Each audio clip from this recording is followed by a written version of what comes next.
मत जाइए माता, महादेव की बात मान लीजिए।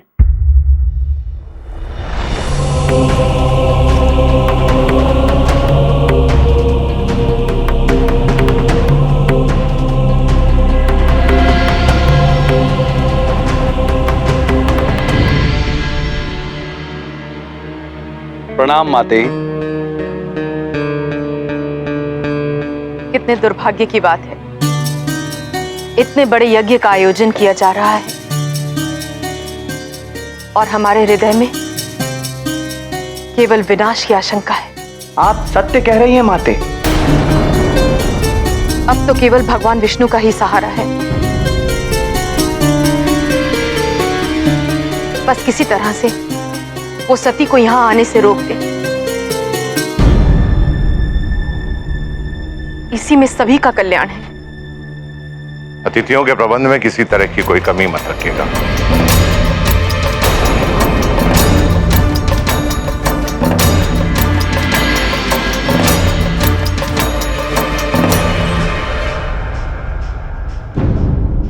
अच्छा हुआ आप ख्याति के साथ यहां समय पर आ गए।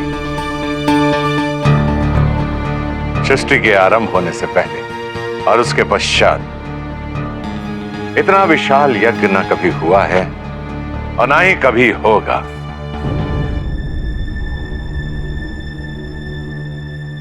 ऋषि अत्रि, किसी चीज की कोई कमी तो नहीं है? नहीं प्रजापति। उत्तम, अति उत्तम। प्रजापति, मैं केवल आपसे एक विनती करना चाहता हूं। यदि शिव और सती इस यज्ञ में बिना आमंत्रित आ जाए तो आप उनका अपमान न कीजिएगा।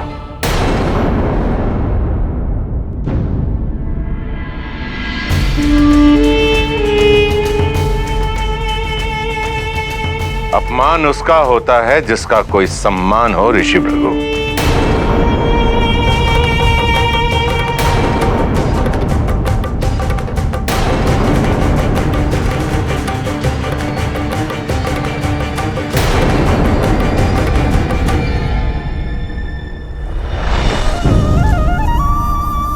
महादेव आपसे बहुत प्रेम करते हैं माता, वो आपका अहित होते हुए नहीं देख सकते।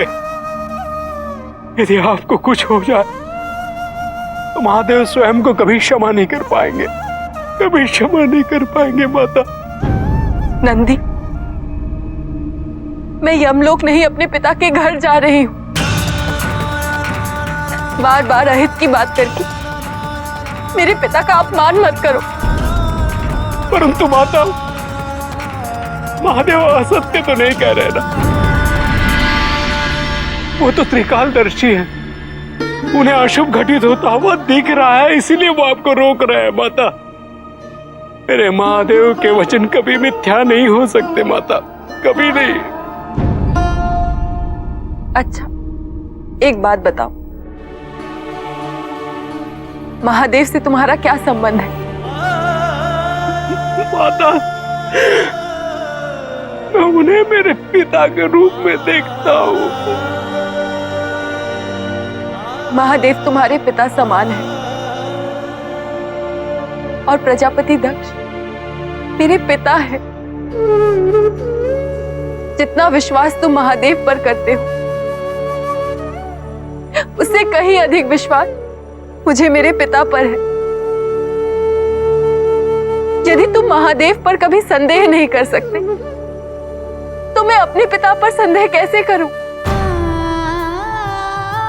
जिस प्रकार महादेव के प्रति तुम्हारी धारणा को बदलना असंभव है, उसी प्रकार मेरे पिता के प्रति मेरी भावना को बदलना भी संभव नहीं है नंदी। मैं वहां जाऊंगी, व्यर्थ प्रयास मत करो। ठीक है माता, अब मैं आपको नहीं रोकूंगा।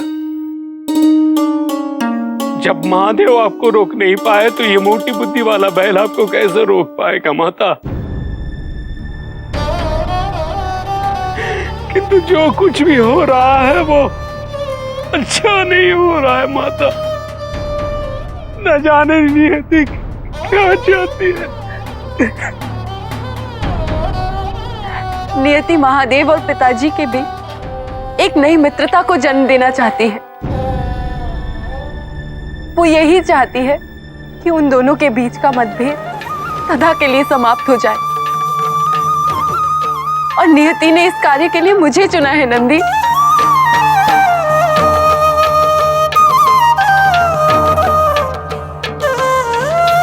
चलो चलते हैं।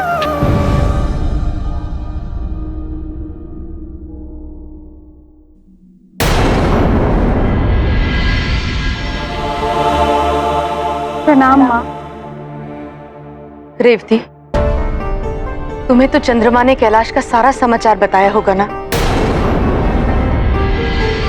तुम तो जानती हो प्रजापति ने शिव और सती को यहां आमंत्रित नहीं किया है। ये सुनकर उसका क्या हाल हुआ होगा?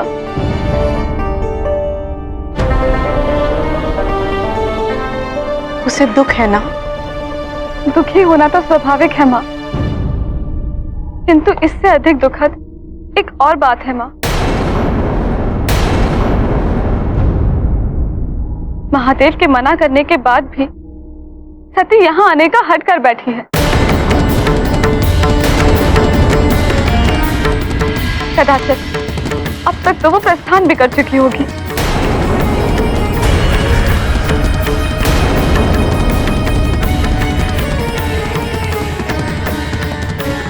द्वारपाल, आज्ञा माते।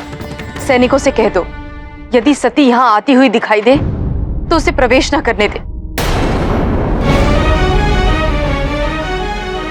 कुछ भी कह के समझा बुझाकर उसे वापस भेज दे। अगर सती ना मानी माते तो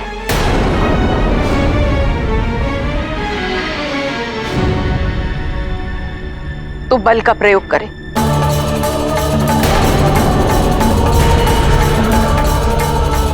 क्योंकि सती का हित इसी में है। जो आज्ञा माते।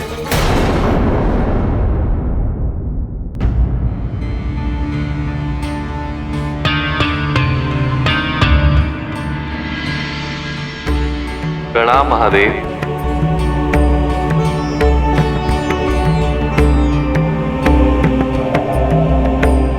हम आपको दक्ष यज्ञ में ले जाने आए हैं।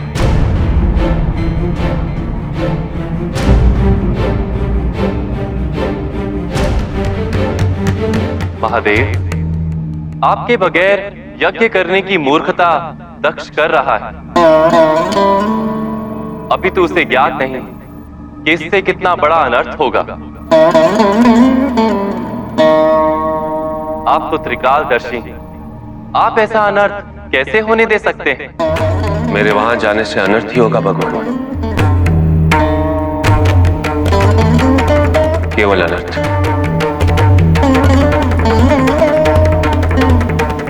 प्रजापति दक्ष का अहंकार बढ़ेगा।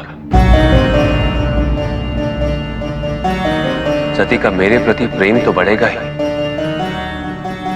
किंतु तापस जीवन के प्रति उसका स्नेह नहीं बढ़ेगा। यदि सती तपस्या नहीं करेगी तो उसे आदिशक्ति का आविर्भाव नहीं हो पाएगा। प्रजापति दक्ष ने ऐसी स्थिति उत्पन्न की, इसमें दोनों तरफ हानि ही है।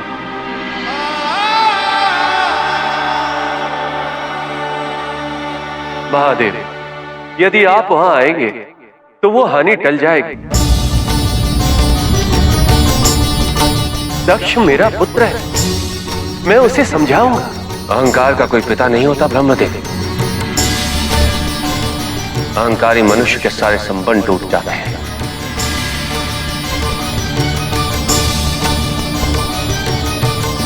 जो पिता अपने पुत्री के हृदय को नहीं समझ पाया, वो पिता के वचन को क्या समझेगा? तो महादेव, इसका उपाय क्या है? उपाय तो कोई नहीं है भगवान।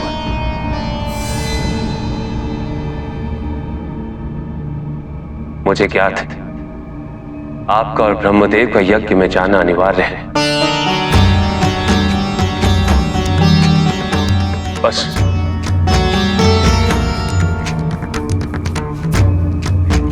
मेरी सती वहां गई है, उसका अपमान ना हो, ये दायित्व आपका है।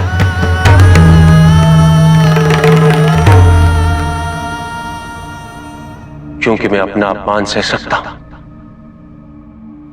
सती का नहीं।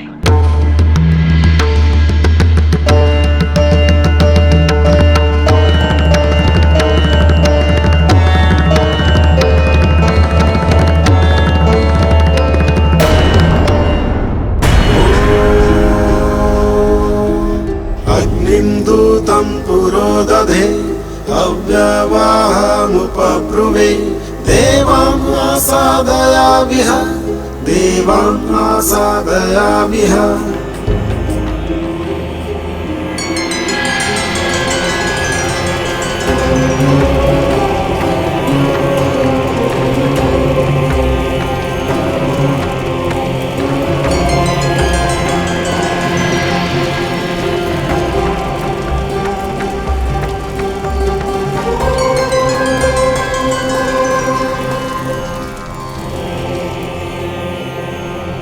आपका स्वागत है अग्निदेव,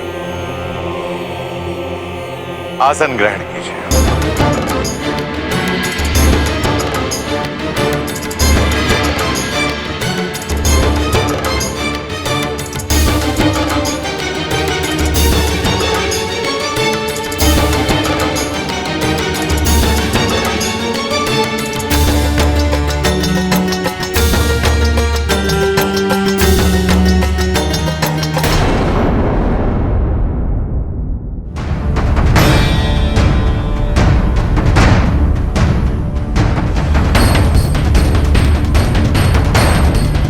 माता, मेरा मन कह रहा है कि आपको यहाँ रोका जाएगा।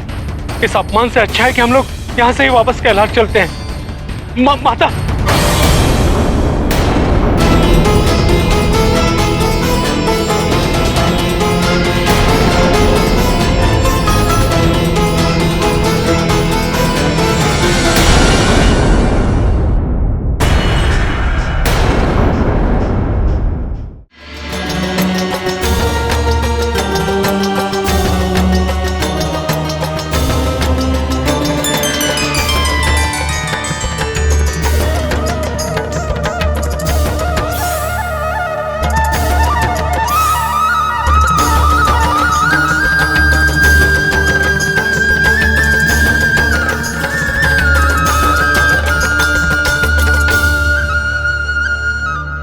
मेरे यज्ञ में आकर मुझे कृतार्थ करने के लिए कोटि कोटि धन्यवाद।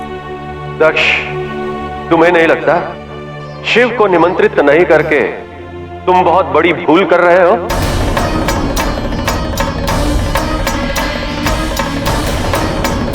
शिव को नहीं बुलाया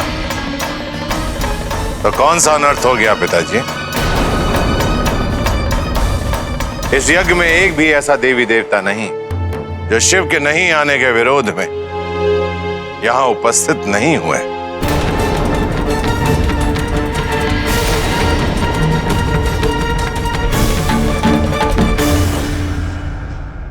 हम सब विवशतावश आए हैं दक्ष। यज्ञ में आवाहित देवता को आना ही पड़ता है, परंतु महादेव के बिना कोई भी यज्ञ सफल नहीं हो सकता है पुत्र।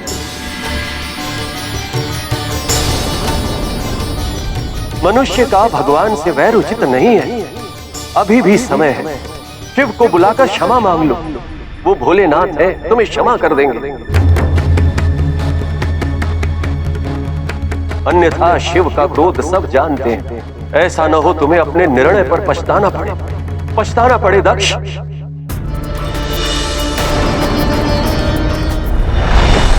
क्षमा कीजिए देवी, आप भीतर नहीं जा सकती। देखिए नंदी, मैं यहाँ वैमनस्यता को मिटाने आई हूँ, तुम उसे बढ़ाने का प्रयत्न ना करो। किसकी आज्ञा से तुम मुझे यहाँ रोक रहे हो? मां प्रसूति के आदेश से देवी।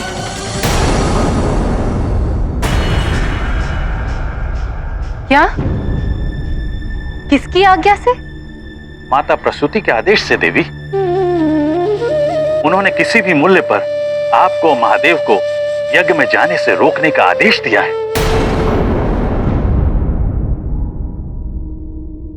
जगत पिता ब्रह्मा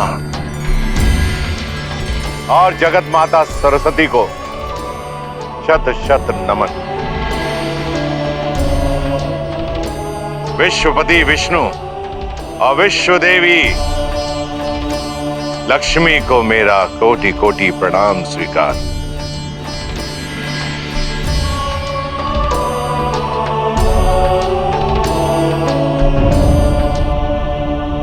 महानुभावों, मैं ब्रह्मापुत्र प्रजापति दक्ष इस संपूर्ण ब्रह्मांड का ये सर्वश्रेष्ठ यज्ञ करने जा रहा हूं।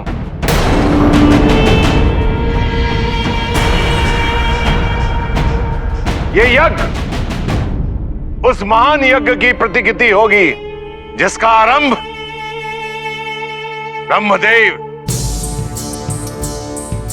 और भगवान विष्णु ने सृष्टि के सृजन से किया था।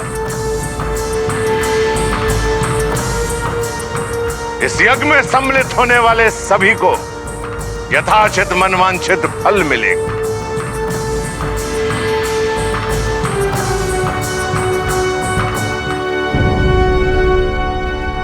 देवताओं को अग्निकुंड का हविष्य, यक्षगण और किन्नरों को यज्ञ का अर्घ,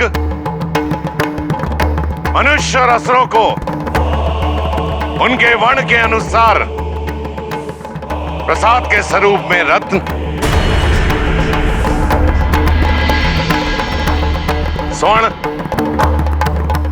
और दान दक्षिणा से सम्मानित किया जाएगा।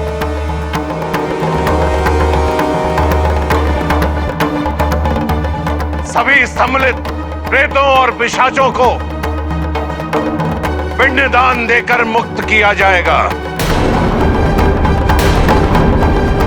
और पशु पक्षी एवं जंतुओं को इस यज्ञ में परोसे गए भोजन का उचिष्ट दिया जाएगा। ऐसा संपूर्ण यज्ञ आज तक संपूर्ण संसार में न कभी हुआ है और न ही भविष्य में कोई कर सकेगा।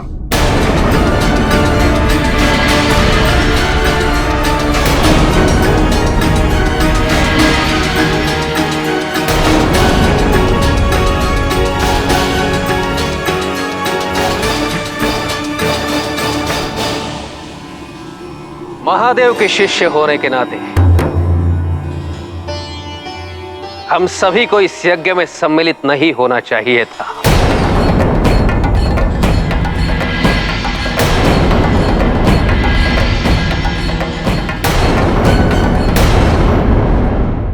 पिता के घर में पुत्री का वर्चस्व होता है। मुझे यहाँ आने हेतु किसी निमंत्रण की कोई आवश्यकता नहीं। कैसे आपको समझाएं देवी, उन्हीं के कठोर आदेश में आपका और महादेव का विशेष उल्लेख है। तुम्हारे समझने में अवश्य कोई भूल हुई होगी द्वारपाल। माता, मेरी आपसे प्रार्थना है, हम यहीं से कैलाश वापस लौट चलते हैं। नहीं नंदी, नहीं। कुछ समय पूर्व तक मेरी अनुपस्थिति में कोई यज्ञ संभव ही नहीं था और आज मैं यहां से निष्कासित हूं।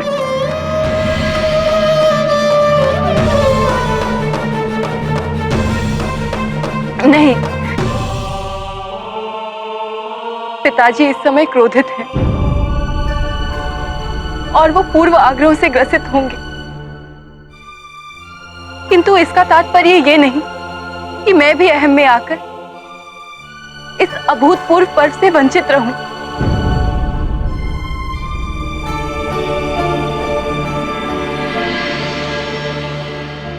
द्वारपाल, देवी सती को अंदर जाने दो, किंतु ये मेरा उत्तरदायित्व होगा। इन्हें अंदर जाने दो।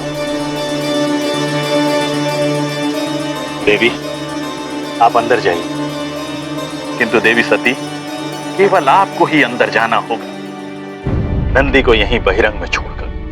नहीं माता, मैं आपको अकेले नहीं जाने दूंगा।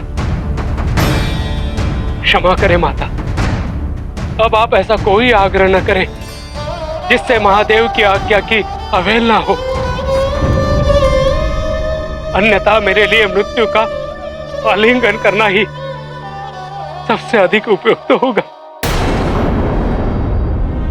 ठीक है नंदी, तुम मेरे साथ ही चलो। क्षमा चाहता हूं देवी।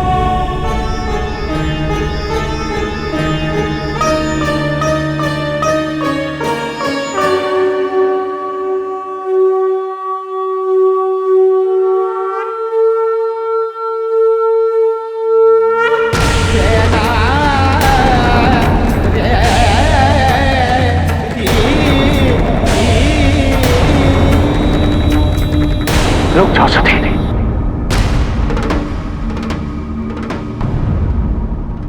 मत जाओ। तुम्हें ज्ञात नहीं है कि कैसा अनर्थ तुम्हारी प्रतीक्षा कर रहा है।